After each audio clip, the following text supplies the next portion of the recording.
Good morning, it's 7 o'clock on Friday the 14th of January. The headlines this morning. Londoners are being advised to avoid strenuous physical activity today because of high levels of air pollution. Air pollution is said to be the worst today for almost 4 years. Mayor Sadiq Khan warned we risk replacing one public health emergency with another. Not a typical warning for all Londoners, but a normal part of everyday life for the people of West Silvertown.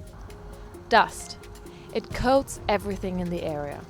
It comes from various industrial sites that are located here. How is this affecting the people that live here? Who's responsible?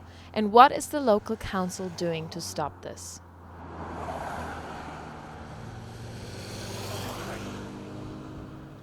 Silvertown was the home of many iconic titans of East London industry, like rubber, sugar, jam, and many other factories. Much like the rest of the country, Silvertown witnessed deindustrialization, and all that remains are factory skeletons like this abandoned mill behind me.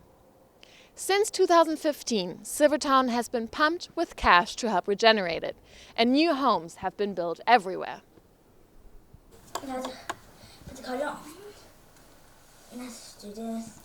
Gigi and her son Alex moved into one of these new homes. But what was once utopia is now a parent's worst nightmare. So when we moved here in 2011, we really loved this place because we live next to the Thames Barrier Park, which is a magnificent landscape park. And so we decided to have a dog, and then a baby came. So it was like utopia for me to raise a family. But then after a few years, it's like I found out that about the concrete factory, about the proposed lorry park, everything just seems to bring down the quality of life, our lives here, to raise a young family. So as a parent, I was very, very, very anxious about it, because how are we all going to survive all this dust? And every single day when we walked to school, the lorries would go past, and they sweep up all this dust in your face. If it's raining, it's even worse because it actually sticks onto your face. So we don't like walking on the main road, and it's just terrible. Alex is 7 and goes to a primary school around the corner. So on the road when I walk into school, I had to press the button, but on the button is also dust more. And sometimes you need to do this, and then it puts all the dust into your nose and into your lungs more. And when you go to the playground, is there on the swing, is there any dirt?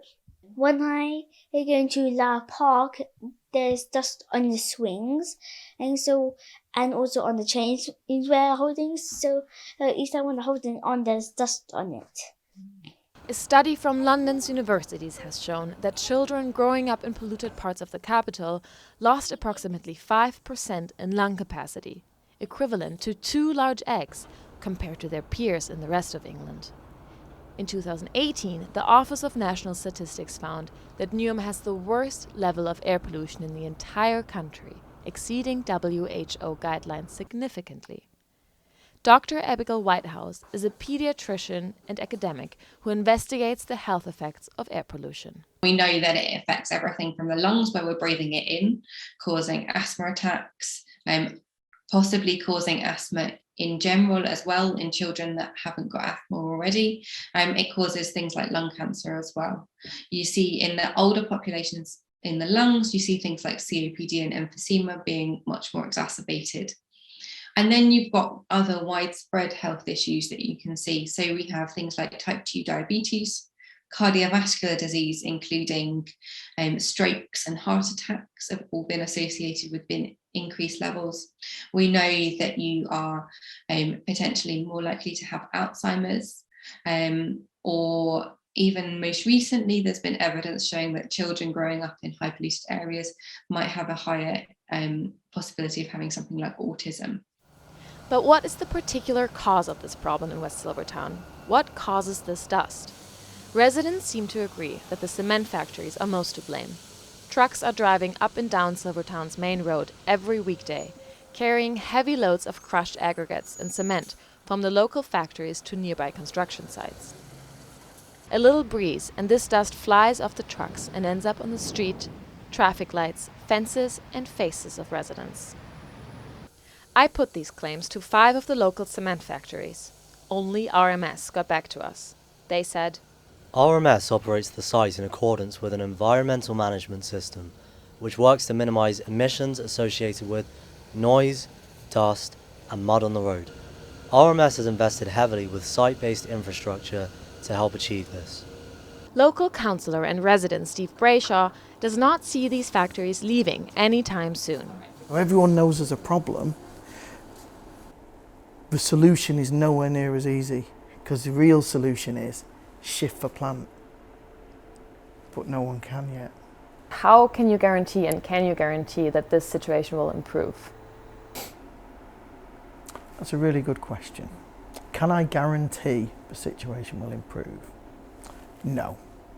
I think any politician who knows the dynamics of this area and can see all of the brownfield sites would be foolish to say they can guarantee it's going to improve. The only thing I can guarantee is I will, as long as I'm the councillor here, I will keep pushing and fighting on behalf of the residents to try and make it improve. Since this interview, Steve contacted us saying that the council will soon have a meeting with residents discussing the problem. This story might not have an obvious villain, but what it does have is many victims. These are the residents of West Silvertown, and they will keep fighting for cleaner air. Gigi and her son Alex are lucky that they can soon take a breath of fresh air outside of London. But this is a luxury that not many people have in the area, and this dust will continue to play a part in their everyday life.